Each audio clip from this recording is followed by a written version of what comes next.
Dragii noștri spectatori din Sibiu, din România, de pretutindeni, pe toate tărâmurile americane, asiatice, africane, din Australia până în Norvegia, ne bucurăm că în luna octombrie avem atât de multe personalități care au poposit pe alea celebrităților cu numele lor, strălucind aici pe pământ între cele două ziduri de apărare ale cetății necucerite vreodată și consolidând cucerirea în numele frumosului, aniversăm astăzi pe o mare personalitate, Stan Lai, care probabil că este unul din oamenii din lume care este obișnuit cu superlativele. Cel mai grozav, cel mai important, cel mai mare dramaturg, cel mai mare profesor, cel mai mare regizor, cel mai mare creator de spectacole și așa mai departe. Și epitetele, credeți-ne că sunt încă sărace față de ce înseamnă vizibilitatea domniei sale în China și pe tărâmul asiatic. Nu numai fiind cetățean american, în același timp cetățean chinez, construind în Taiwan un teatru important și desăvârșindu-și apoi cariera în China. Stan Lai este una din personalitățile marcante ale Chinei de astăzi. Dragă Stan, îți mulțumesc pentru prietenia pe care mi-ai acordat-o, îți mulțumesc pentru felul în care Teatrul Național din Sibiu a fost primit împreună cu așteptându-l pe Godot într-o sală de 400 de locuri și unde am avut zilnic 700-800 de oameni care ovaționau. Mi-amintesc de conferința moderată de prietenul nostru Octavian Saiu, unde Silviu Purcărete împreună cu mine și cu tine și cu el, cu Octavian, am dialogat mai mult de 2 ore și jumătate. A fost un regal al întâlnirii, al dialogului, al descoperirii. Îți doresc din toată inima să fii sănătos, să fii la fel de inspirat, să fii la fel de creator și de lider care impune valoarea în comunitățile din China. Îți mulțumesc pentru festivalul de la Beijing, îți mulțumesc pentru creațiile tale, pentru tot ceea ce faci la Shanghai, în China și în lume. Îți mulțumesc pentru tot ceea ce scrii în întâmplător la Sibiu, Iubirea, secretă, pe tărâmul piersicilor în floare. Este una din piesele Fanion în antologia spectacolelor lectură. La mulți ani, dragul nostru, din toată inima, să fii sănătos și să te întorci aici, acasă, pe alea celebrităților, să-ți arătăm ce frați noi ai primit pe alee între timp. La mulți ani!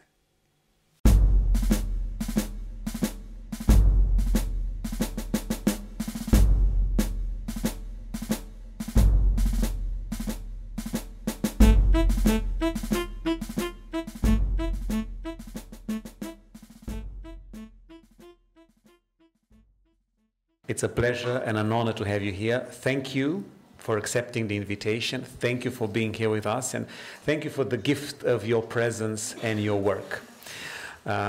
Before I actually begin, I'd like to add just one more thing, and then I'll invite you to share some thoughts with us.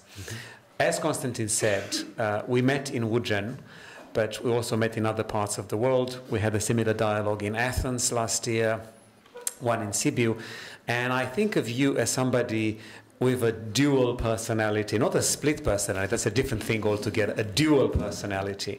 You are at once a citizen of China and a great personality of Chinese culture, and a citizen of the world and a great figure of the theatrical life in America, in other parts of the world that are beyond the realm of Asian culture. How do you maintain control, unity, and a sense of self amidst all these challenges that derive from the fact that you're never one thing in one place, you're always 2 or more different things in more than one place? First of all, I would like to thank Constantine for your incredible welcome. It's a very unusual and wonderful welcome. And all of the hospitality I've received here that has made us so close to Sibiu, to Romania. I thank you. So this is my second time here at the festival, and Octavian has been always instrumental in bringing me here. Last year I had the extreme pleasure to listen to my work being read in Romanian. It was a wonderful, wonderful experience to feel how the words which were foreign to me did not hide the emotions which are universal. And I could, even though I wasn't quite sure where we were in the production, in the play as we went along, I could feel the emotions in the audience, in myself as we went along. So Secret Love in Peach Blossom Land, which you will see later in the film version, I guess that's our next step forward here at Sibiu. To answer your question, Octavian, I think sometimes I'm sort of like the eternal outsider, but I'm also the internal insider. So I can, because I was born in America and lived there till I was 12 years old. Then I was sort of thrown straight into the education system in Taiwan, which is in Chinese, and then lived there till I was 24, so exactly half and half. And then I started my graduate studies in America at Berkeley. So I find myself to be always in and out at any moment. In other words, I could be enjoying the street food in Taipei or Shanghai as a real local person, and suddenly I will space out and say, wow, how weird is all of this? You know, it's past midnight and all these people are on the street eating. What is going on here? And at the same time, I remember I went to a baseball game in America one afternoon. It was a Wednesday afternoon in San Francisco. And there were 50,000 people watching a baseball game. And I was enjoying it like an American would enjoy the baseball game. And suddenly I spaced out and said, who are all these people? What are they doing here? This is a Wednesday afternoon. They should, doesn't anybody work in this country, you know? And, and it was such a moment of is what I'm saying. I can always be in or out, and maybe that's explains a lot of my work. But your work is also dual. You are a playwright and a director. You work in China, but you also work in America. You directed opera in San Francisco. You worked in LA. How does this kind of tension between the two dimensions of your work, the always two dimensions of your work, contribute to the sense of newness, this originality, this search for something that is different, that is at the heart of what you do? So here is where I have to disagree with you, is that it's not dual. To me, playwriting and directing is one job, and it's always been one job. And it happens at the same time. It doesn't happen like maybe you think I write the play and then direct it. Well, that has happened. Like the play I just opened in Shanghai before I came here, called 1108. It was first written as a script, and then in the rehearsal room, rehearsed like a director working with actors. But me having, there's the dual personality of being the playwright also. So when the actor will say, this line sounds a little strange, I will talk to him as a playwright and say, okay, why don't we change it to blah, blah, blah, and they'll say fine. And that's, we don't need to consult the playwright, because the playwright's, yeah, here. And I also designed the show, the stage design, and so I have a triple personality. So when they say, we can't get to this door, I say, okay, let me talk to the designer and maybe we can fix it, you know? Yeah. But now we're talking about a movie. Yes. And that, I'm sure, was a huge challenge, because it's a different universe, a different language, a different code of signs, and so on and so forth. So how did this project come into being? Sure. The idea of turning an iconic play which has been staged, I think, more than 3,000 times in China. More. I mean, I just want to say this once again for everybody here to understand the magnitude of this figure. More than 3,000 different shows based on display in China. It's unprecedented, it's unparalleled. Anyway, so what about the challenge of turning this into a movie script first and then turning the movie script into the movie itself? Well, a bit of background on the play itself it was developed in 1986. I use the word develop. I can't say I wrote it because I composed it in the studio with the actors. Using a tool of improvisation, meaning that I would be setting up, I would present the outline of the play, I would be setting up scenes that the actors could improvise on. In other words, a script without dialogue, and then using the whole rehearsal process to build the dialogue and build the scenes. And that was the way I worked very freely in my early years, which I started actually making plays in 1983. So this was in 1985, 86 is when we performed it.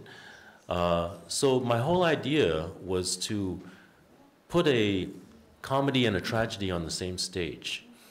And how could I do that? The perfect moment was in Taiwan in 1986 because at that time, it's something that you may have to understand, our audiences here, is that there was really no modern tradition of theater when I first started working. In Taiwan, creativity, new plays were not encouraged at all. We were still under martial law. There was no one doing theater when I was in college. And so where was our tradition? I mean, in Europe, you have all your European traditions to fall back on. But what about our Chinese modern traditions? We have classical traditions. We have Peking opera. We have our operas, traditional operas. But where is our traditional theater? And that is where I, as a new young professor at a new school called the National Institute of the Arts, teaching theater to a group of college students who had never seen a play and never read a play. There's nothing to read. There was nothing. So I had come back. I had gotten a PhD in theater from Berkeley. I was supposed to know everything about theater, but then with no materials to teach. So I would be translating like crazy, but at the same time wondering, the most important question in my mind is where is our own work? You know, I can teach Shakespeare. We can fix a bad translation of Ibsen that we had, but what does that mean? Can we really make something that is our own? And so I started working through improvisation to build plays with my students. And Secret Love and Peach Blossom Man was the second play I built with professional actors.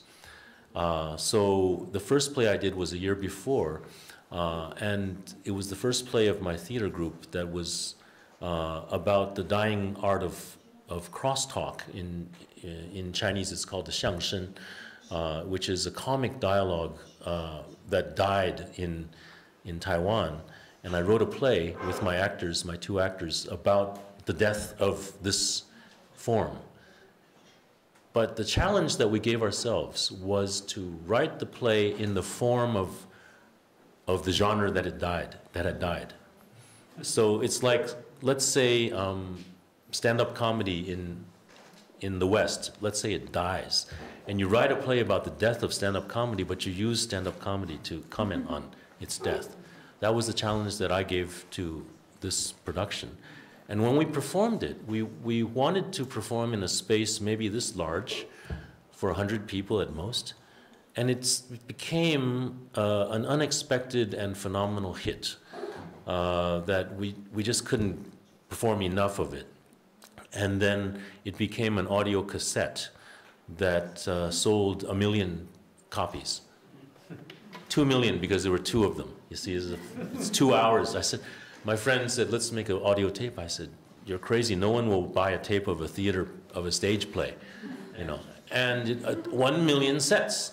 And that was not counting the pirated editions, which they say were a lot more. So those few years, people were, I mean, we inadvertently, we actually prevented the death of this, this art form. And the next year we were faced with everyone asking us, what's the sequel to the play we did the year before? And I said, sorry, we're not crosstalk artists. You know, we just did a play about the death of crosstalk. So we're working on something else. And that something else was Secret Love in Peach Blossom Land. During that time, I had gotten enough experience in the theater in Taiwan where anything goes. I don't know about in Romania, and I'm so honored that Silvio is here. I don't know if you can go into a theater and then suddenly some other group shows up at 3 o'clock in the afternoon and says, sorry, you know, we booked the space, you know. It would never happen to Silvio Porcarete, but maybe to some emerging young artists, I don't know. But never to Silvio Porcarete.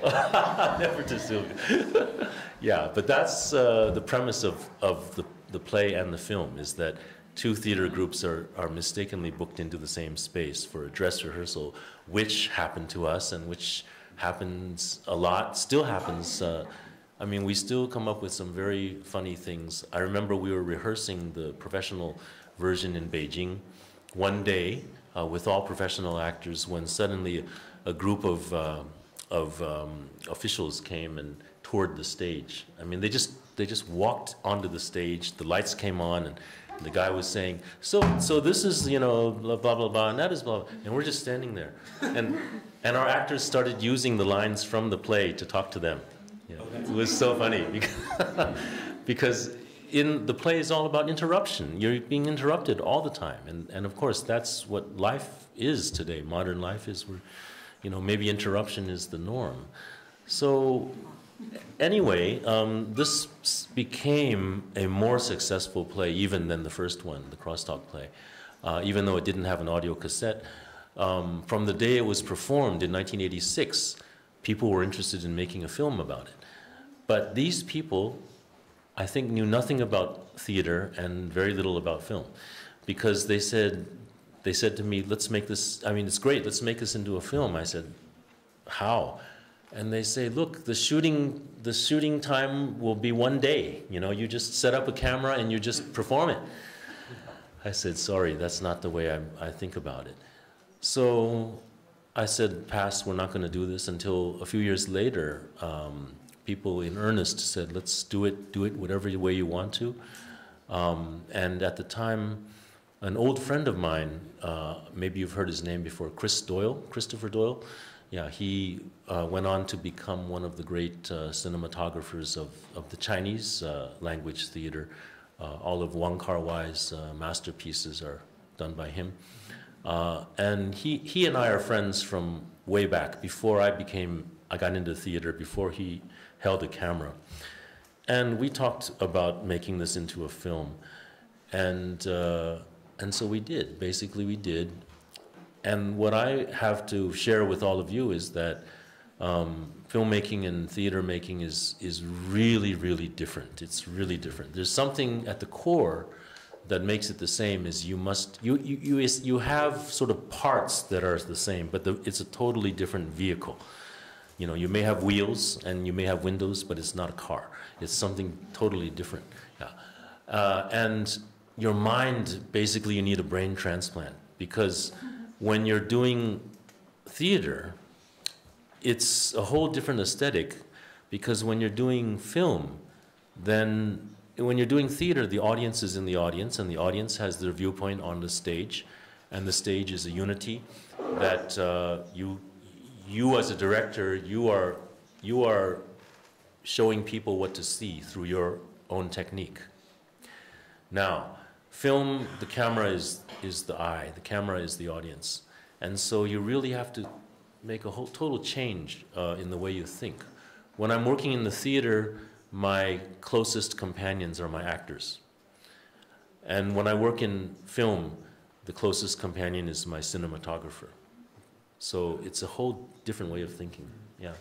There is also something else, that because you mentioned Silvio Porcarete, I have to share something with the audience here. I was fortunate enough to visit him on the set of his movie, which is extraordinary, which I think you should see, Undeva la Palilula. And I asked him, what is the main difference between directing film and directing theater? And Silvio Purcrete said, and I'll never forget this answer, may I share it with everybody, I hope I may, he said, in theater, you can still fix it if it's wrong. You have the possibility of rearranging something that doesn't go the way you wanted it to go. But you have the major disadvantage of not being able to fix what you want to stay the same, because it's fluid, because it changes all the time. And in cinema, you can just capture that burning, fleeting moment in a way that will stay the same forever. But if it's wrong, you cannot fix it. So there's also this kind of ambivalence about working in the theater, working in the cinema. But let me ask you something else, because you mentioned the context in which you wrote the play and also this project of turning it into a movie. This play is indeed about two theater groups sharing the same rehearsal space, but it's about so much more than that. It's a parable, and it's been read in so many different ways by many different people in different contexts, people with different backgrounds, investing it with different series of meanings. Tell us a little bit about this sense of nostalgia that comes with it, and about this contradiction that defines not only the conflict between two different theatrical styles, but also between two different mentalities. Okay.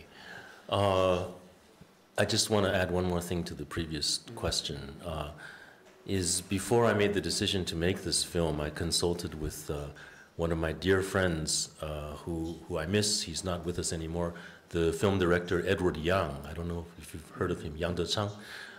Very, very dear friend of mine. And I said, you think I can make films? And immediately he said, of course you can. And I said, why? He said, because he didn't stop for 1 second. He said, film is a process of mind, and you can do it. You know, and he was right. That was the greatest encouragement I got. So the play and the film, what it deals with, of course, ever since it was performed, it's been analyzed, dissected in so many ways that I rarely get anything new in terms of questions about the film. But because people look at it politically, people look at it from an artistic point of view, there's a lot happening. First, just to introduce you to the two plays. One is called Secret Love, and one is called The Peach Blossom Land. That's why it's called Secret Love in Peach Blossom Land. Secret Love is a contemporary, realistic, modern play about two lovers in Shanghai in 1948. And if you know the recent history of China, 1949 was the big year when the communists took over, and 2 million people fled to the island of Taiwan. And so this couple is separated, taken apart, and then they don't meet each other until very late in life. So the whole play is about the man and his longing for this first love, who you may also want to think about as people. I mean, people can analyze and think that it means something more. It means some nostalgia for a different kind of existence and a different kind of political reality. Whereas the comedy is based on the classic Chinese text called The Peach Blossom Spring. And The Peach Blossom Spring is a 5th century, very old, beautiful piece of Chinese prose. And it's basically the Shangri-La story, meaning a fisherman goes upstream, and then he comes across a very beautiful land, and the people there don't know anything about what happened in history. They're isolated, and he goes back and he brings his people to try to find this place again, and of course they never can. So in the Chinese language, Tao Hua Yuan, the peach blossom spring, is the same thing as saying, like, you know, utopia or the perfect existence. So I wrote a comedy about the Peach Blossom Land. It's a very serious piece of prose, but I made the fisherman into, I mean, he has a wife. The wife has a boyfriend. The boyfriend is also his boss. So it's a complicated triangle, and so it becomes like a farce, a rollicking farce. But there are many elements of traditional Chinese performance in it. And so you will see how these two extremely different plays, one modern, realistic, one a period piece with all non-realistic acting, and then how they fight for the stage, and then eventually you'll see what happens. But there's many layers that people read into it. I don't like to comment too much on it because it spoils it for everyone, basically. Yeah. Of course, but there is something that I'd like to ask you to comment on, because it's too important to miss in the context of this conversation, because it reflects your personality as much as it really captures the essence of the play and of the movie by implication.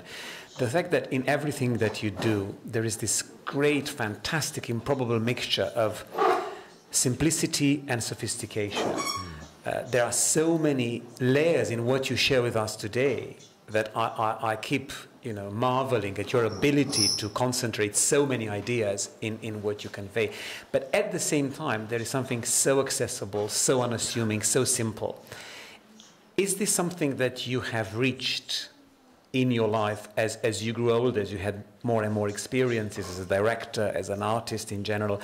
Or is it something that is simply part of who you are and has been there from the very beginning? I think it's been there from the beginning, and what it is more of an urge to connect with the audience. I mean, I've been blessed that my works are an honest expression of myself as an artist, but at the same time they are accessible by audiences. And this is something that I really can't explain. People ask me how I do it, and it's really hard to explain. But what I do feel is always an urge to connect. My recent play I just opened, 1108, is a spy story. It's about spies, but of course it's not. It's about a lot of things. But an audience will come, and they will also, I'm working with a movie star in Shanghai, and she has a big audience. And so just like you will see in the film with Bridget Ling, who was the megastar at the time when we shot the film, the megastar of the Mandarin film industry, and maybe one of its greatest stars ever. Bridget Ling, we asked her, would you like to do, have you ever done theater? Of course not. Would you like to be on stage? Would you like to do this film? And she said yes. And so there you have, many people think this is Bridget Ling's most brilliant work. I tend to think so.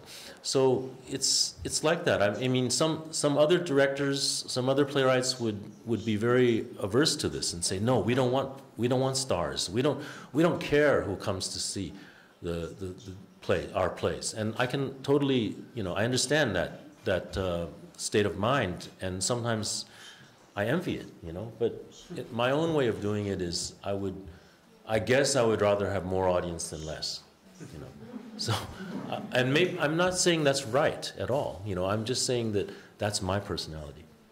But that comes from the sense of generosity that I think is part of who you are. And I'm going to try to elaborate on that a bit later. But with regard to this idea, there is a topic that we touched upon last time, and I'd like to invite you to further develop it, because it's something that you've written about. You published a best-selling book in China about creativity. And you say there is no method to it, you said there is something that is genuine, but you also claim that creativity is something that can be channeled, that can be nourished.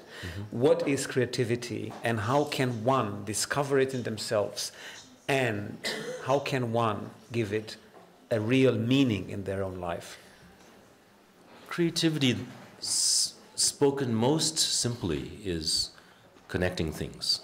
To be creative, you connect things. So A plus B equals C, like I'm looking at this strange thing, and how come when it first came out, when they first put a camera onto a cell phone, I said that is the stupidest thing that anybody could ever think of.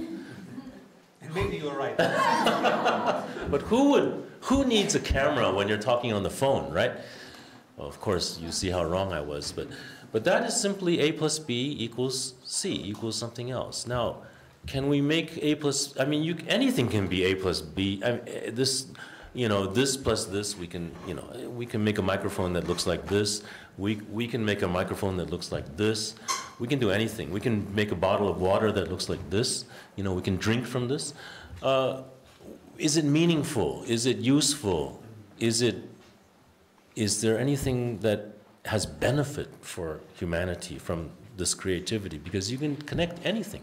As a director, as a playwright, I can connect anything.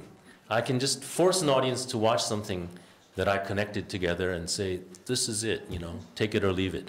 And then you have to decide whether it's worth it. So in my book, what I talk about is that we talk about a lot about technique, you know, for as writers, as directors, but there's something that we don't talk about.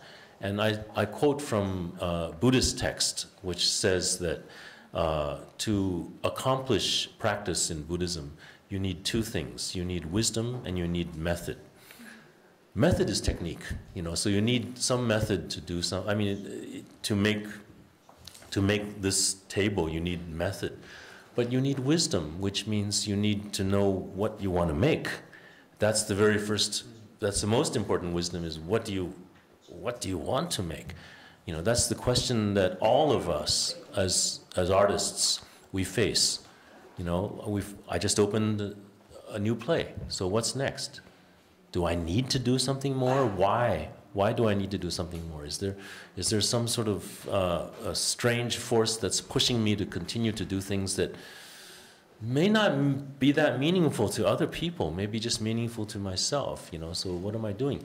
So, what is the wisdom and what is the method behind every creative endeavor? This is one thing that I set up and I think is important to think about, because the main problem in today's education system is we don't talk about this thing called wisdom, and we don't know how to talk about this thing called wisdom.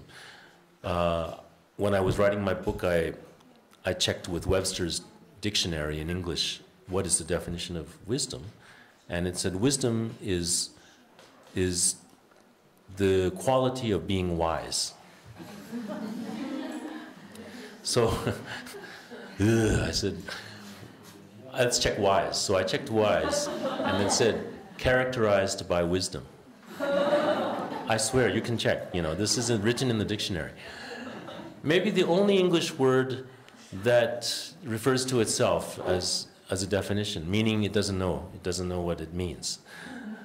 Or, as I've spoken with some philosopher friends, you're not supposed to define this thing, yeah, because this is something very personal, and you have to find it yourself.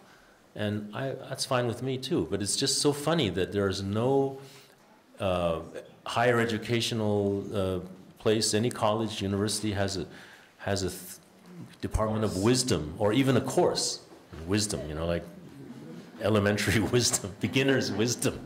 But if that's the core of everything that we create, or half of it, then how can we neglect it, you see? So my book is a lot about how we can find sources of becoming wise, because as an artist, you need to be wise to make choices.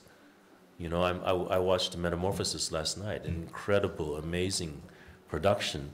And Silvio needs the wisdom, needs like, let's say when he I don't think I'm spoiling for anybody, because that's the last performance was last night, you know. So when he burns down that whole screen, you need two types of wisdom. You need the normal wisdom of, can I do this? And am I going to burn down the whole theater? You know, that's a normal wisdom. But then you also need the wisdom of, as a creator, is it going to work? I mean, when the audience sees this, what are they going to feel? I mean, are they going to, and does he know exactly how the audience is going to feel? Or does he know that he's bringing something out there that everyone will have very, very different feelings, ambivalent feelings toward? And how will he control that as the artist, you know? So, as you see, wisdom is expressed in many, many different ways as an artist, but also as a person in life, you know, you need wisdom to make your simple life choices. And where do we get the wisdom to do this? And that is something, to me, that is happening today that is rather difficult. Well, it is probably the most difficult task for any human being, let alone an artist. However, you say it's connecting things, and it's 1 + 1 + 1, and it's definitely true. And you say there is a method and there is a sense of wisdom, and the combination of the two can lead towards a sense of self-achievement. And of course, that's undeniable. And yet there is that extra element that really accounts for the greatness of the artists that we relate to, that we remember, that are part of what we actually call the art. What is it, you think, that really, really defines the great artist? And what is it that can transform connecting things and the combination of wisdom and method into something that has greatness, that is virtually impossible to explain, capture in words, or teach? Well, the first thing I would say is that if you change the word wisdom into knowing, this is the thing that the great artists have. They know that when I'm doing this, it's going to create that. It's going to create that effect. The lesser artists will not know, they're not sure. But the true master, if it's a painter, they know when the brush goes down, they know exactly what's going to happen to this. It's a knowing. Now it's complicated because knowing what? In other words, what are you trying to accomplish? Do you know what you're trying to accomplish? And can you know how to accomplish it? So I think the deeper question is, what are we striving for as artists? Many younger artists start out with a lot of perhaps angrier work that is dealing with a lot of stuff that they have to process in their growing up, in their feelings toward the world, toward their families, for whatever. Maybe very autobiographical work. And for me, the wisdom of that is in perceiving, in cutting through and seeing, why are you doing that? Why do you need to make a play about something in your life that you need to transcend? Okay, maybe I've answered the question right there, you see. But why don't you just find a therapist and take care of it in an office? You know, why do you need to make it public and show everyone? And some people can have a good answer to that, and some people can say, I never thought of that, I'm sorry. You know, so the wisdom comes in knowing why are you doing a certain project. And I find the great masters, the topics they choose, and naturally the topics that they talk about are always more transcendent, higher, more connecting to others, dealing with the benefit of mankind, dealing with deeper things, and always the deeper things are dealing with others. To me, it's not about yourself. You as a person are only so interesting as worth maybe one play. but I think humanity is worth, infinite amount of creativity. Every time I listen to Stan Lai, there is one name of one author that comes to mind. And that is because I know he loves him so much. He happens to be my favorite author as well. But because there is a deep sense of affinity between the way Stan Lai looks at life and art and culture and the idea of expressing oneself and what Beckett thought about all these things. There is something Beckettian in this message. And I'm reminded of one of Beckett's most superb and yet most difficult to grasp kind of thought. He said once in a notebook from his childhood, early teenage days, he said there are 4 truths about the human condition, or as he calls them, the unescapable realities of being human. He says we are born, we live, and then we die. And then he says there is a 4th one that may somehow redeem us for going through the 3 of the ones mentioned before. He says we feel the urge to express. He didn't say to communicate. He didn't say to reach out to someone. He says to express. I believe that in a way, all these elements that you've mentioned here, all these elements that are part of the series of preoccupations that you constantly entertain in your life and in your work, actually lead to this sense of expression, which may be a form of communication or may simply be a way of letting things out. Well, as I grow older, I tend to not necessarily agree with that anymore, because I think expression is beautiful, but I don't think it's absolutely necessary. In other words, if I were a cellist who could play at an unbelievable level, why would I need to? You know, could I just play in my bathroom, and why would I need to show the world that? I mean, I'm talking here more about a question of the ego, because the ego in an artist is very large, normally. And there are quite a few artists here, and I'm sure they agree and disagree at the same time with you. Yes, okay. And agreeing or disagreeing is all part of that big ego, okay? So the thing is that as an artist, you also come to the realization that your work should be more and more for others, for the audience, and not for yourself. And then you need to suppress that ego, you see? And so this is where you come into difficult, you have to really look at yourself. Why are you doing this, what you're doing? You know, who is it for? In the end, you may see clearly that it's for yourself, for the benefit of yourself. And if you can live with that, fine. You know, but for me, I'm always, as an artist, working on new works, but at the same time, always trying to study, to understand more what this crazy thing is called life, why we're living here. Because without that, where is my energy, my fuel for my works? It all comes from this searching and this questioning of what life is and what people are doing and seeing. Just as Shakespeare sees all these people coming and going and rising and falling and being happy and being sorrowful. And then, yeah, what is this all about? And how can we, do we all want happiness? Probably yes. Maybe very few people say no. I think life is just made to be totally miserable, and I'm very happy being miserable. Well, there you're happy then, right? So if we want to be happy, then how can we? Because modern people are so unsatisfied with life, and maybe it's a very sad thing. And so where does the strength come, and where we can really live fearlessly, and we can live happily, and we can live as one and cooperate together as one people? I'm sure it sounds very silly, but these are very simple ideals that I agree with, I believe in. You see, all these insights have something so deeply spiritual in them. And I really want to ask you something that I've never asked you before. How much of what you are describing now, in terms of this search for the self, in terms of this idea of being close to a sense of otherness, how much of this has been shaped by your discovery of the Buddhist teachings?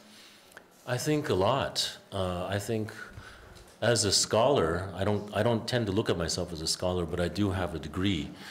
And that degree is often, particularly it was funny when I was making films and running around the film festival circuits, people close to me, my promoters and everyone said, "Don't let anyone know you have a PhD." Yeah, I mean, take that off your card, you know, don't let people, because people cannot believe that a PhD can be an artist, you know. So basically, that's one thing. But as a scholar, I tend to read and I tend to observe all of the trends, the academic trends that were the big hits when I was studying, you know, all these isms, and now there's all these new isms, and I see them come and most of them go, you know. They're just like fashions. They come and go. When I was studying, it was semiotics, it was structuralism, it was, and these things are, of course, they're definitely valid and everything. But all of the isms that I've read about, I think the one that has never failed me is Buddhism. And it's, you don't think of it as an ism, but yes, the more I read, the more I explore, the more I find it makes sense. And that's just me personally. and it doesn't necessarily click for everyone, but it gives me a perspective on the world and a perspective on life that hopefully makes us gentler people, makes us more caring. I think compassion is a big thing in Buddhism, and I think compassion is a big thing to learn in life. And many people who try to be compassionate in the end are not really, according to the Buddhist teachings, because your compassion in the end is for your own ego. A lot of people are like that. And I mean, to me, it's fine, it's great that you're being compassionate, but how can you be compassionate in a totally selfless way? And this seems to be very inhuman, you know, so perhaps the most human way of expressing yourself in the world is to be inhuman. And I don't know, there's lots of paradoxes there, but I find it extremely fruitful to be entertaining these thoughts in my mind. You know, and I don't know if you personally agree, I do, that Buddhism is more of a philosophy than a religion. Mm-hmm. And of course, because it's a philosophy, there are so many ramifications of the Buddhist thoughts that cannot be really contained in a conversation like this. But what is the most precious dimension of Buddhism that you would I agree with you. Agree with? It's a philosophy, it's a path, I think, more than anything else. Let me just refer you to one thing the Dalai Lama said when a reporter very rudely asked him, can you tell me what Buddhism is in one sentence? And he so politely answered in a very compassionate way. He said, as a Buddhist, I believe that everything has a cause, and that cause leads to an effect. And that's it. You know, that's Buddhism. And I agree with him. The more I learn about Buddhism, that's it. We're talking about cause and effect, which is science, isn't it? We're talking about science. We turn on the electricity and we have this microphone. Otherwise, it's not going to work. You know, very, very simple. What are the causes and effects then that have brought us together in this room today? Now, that is complicated. That is so complicated that it sort of defies our I can answer about the cause. I don't know about the effects, but the cause is that you are here and everybody wanted to listen to you, and I'm sure you've given them their money's worth, you know, as they say in English, and more than that, because really listening to you is a cultural experience, is a human experience, and it's something that really calls into question something that I believed always to be true. You know, I happen to be a teacher, but I really guide myself by an adage that is signed by Oscar Wilde, whom I was to learn had a huge influence on the development of Chinese theatre in the 20th century. And Oscar Wilde once said, "There's nothing that is worth knowing that can be taught." Well, maybe he was right, but he hasn't, you know, he hasn't met Stan Lai. That's why he can claim anything like that. Well, with that in mind, I'd like to end this conversation here, although I'd like it to continue forever, but you have a movie to watch. And I'd like to thank you so much for the generosity of everything that you have expressed here, for your presence, which, as I said at the beginning, is a gift to all of us and to the festival, and for the fact that we have experienced, I believe, all of us, a sense of cultural greatness that comes with that unassuming, cordial, relaxed attitude. And this combination is maybe the greatest paradox about Stan Lai. So thank you so much. Thank you. Thank you.